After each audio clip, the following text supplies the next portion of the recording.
1970।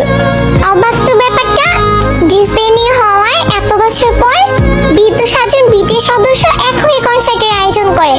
2024 সালে যেটা ছিল আমার স্বপ্ন, সেটা আজ আমার পূরণ হয়েছে। আমিও সেই কনসার্টে কোটি কোটি আর্মি ছিলাম আমরা। এখন মাত্র কিছু সংখ্যক আর্মি, সবার বয়সে 40 থেকে 50 প্লাস হবে। কিছুক্ষণ পর সাতরাজা আসে, তাদের সাথে কিছু ছেলেও আসে। তারা দেখতে হুবহু আমাদের সাতরাজার মতো। তখন ইয়ুঙ্গি বলে ওঠে, আর্মিরা, আমরা ছোট বাংকার নিয়ে এসেছি।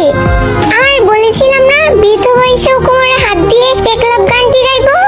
এই যে দেখো আমি এসেছি। জিন বলে, বুড়ো হয়ে গেছি, তারপরও I am alright handsome you know. সব আর্মিরা হাসির সাথে কান্নায় ভেঙে পড়ে। আমাদের ম্যাকমিলান বলে উঠে, তোমরা কান্না করো না, আমাদের কষ্ট হয়, ভালোবাসি তোমাদের অনেক। তাই তো দেখো এই বয়সে আমরা আবার এসেছি। জিহব বলে, I am your hope, you are my hope, I am J Hope. Namjoon বলে উঠে, ভালোবাসি আমি তোমাদের অনেক। থ্যাঙ্কস এত বছর পর আমাদের মনে রাখার জন্য। আমরা কোনোদিনও তোমাদের ভুলবো না, তোমাদের ভালোবেসে যাবো সারা জীবন। আর্মি এন্ড বিটিএস সম্পর্ক সারা জীবন থেকে যাবে, কখনোই এই বন্ধন ভাঙবে না। তারপর তারা একে একে অনেকগুলো গান গায়, সেই মনে করিয়ে দেয় পুরোনো দিনগুলোর কথা। এখন তাদের বিদায়ের পালা।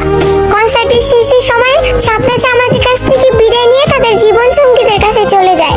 পিছন থেকে দেখছিলাম আর খুব হিংসা হচ্ছিল, আর মনে হচ্ছিল সাতরাজা শুধুই আমাদের, শুদ্ধ